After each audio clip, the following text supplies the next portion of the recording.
Ehkä kaikkein hulluin juttu tähän Emaldoon liittyen on se, että tämähän on todella kannattava hankinta, vaikkei sulla olisi edes aurinkopaneeleita.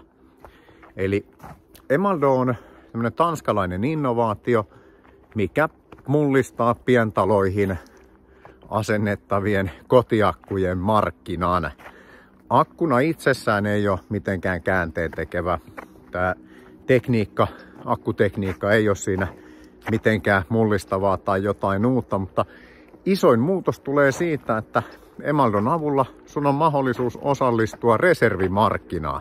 Ja reservimarkkinalla tarkoitetaan sitä, että Suomen sähköverkon täytyy olla koko ajan balanssissa. Siellä pitää kulutuksen ja tuotannon olla saman verran. Ja silloin kun näissä tapahtuu heilahtelua, ydinvoimala menee huoltoon, sähkön kulutus pomppaa ylös, niin silloin sitä verkkoa tasapainotetaan jollain tapaa. Ja tämmöisellä yksittäisellä Emaldon kotiakullahan reservimarkkinaan on ihan turha lähteä, mutta nerous piileekin siinä, että Emaldo pystyy puulaamaan nämä kaikki akut yhteen. Ja sitten jos ajatellaan, että näitä on 100 tai näitä on 1000, niin yhdessä se rupeaa oleenkin jo semmonen säätötyökalu, että sillä on oikeasti merkitystä. Ja silloin siitä tulee myös semmonen korvaus, millä on merkitystä. Ja toi mitä alkuun sanoin, että sä et tarvitse edes aurinkopaneeleita tähän, niin se on totta. Emaldo jos asennetaan kotiin, kytketään päälle, se rupeaa toimimaan täysin automaattisesti, tarjoamaan sitä omaa akkukapasiteettiinsa sinne reservimarkkinaan.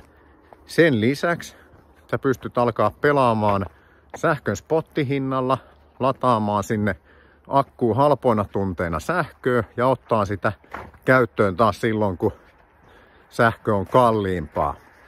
Tietysti jos sulla on aurinkopaneelit, niin silloinhan sen ylituotannonkin laitat sinne ja käytät sen sitten vaikka seuraavana yönä. Mutta nämä aurinkopaneelit ei ole tässä välttämättömyys.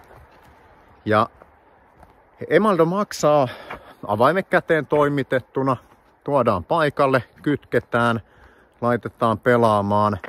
Niin kotitalousvähennyksen jälkeen hinta on alle 1 000 kilowatti. Ja jos ajatellaan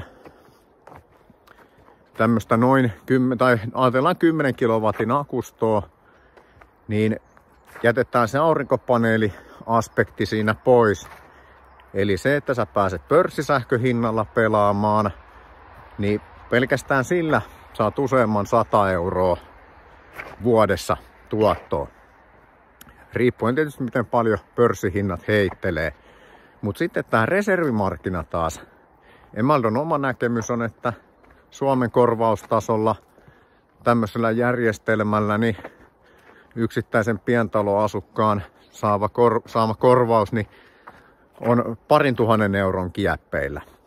Eli tämä yhdistettynä siihen pörssihinnalla pelaamiseen, niin tässä rupeaa taloudelliset tunnusluvut, takaisinmaksuaika 4 ja 6 vuoden välissä, niin ole jo sillä tasolla, että jopa ilman niitä aurinkopaneeleita niin on todella kannattava investointi.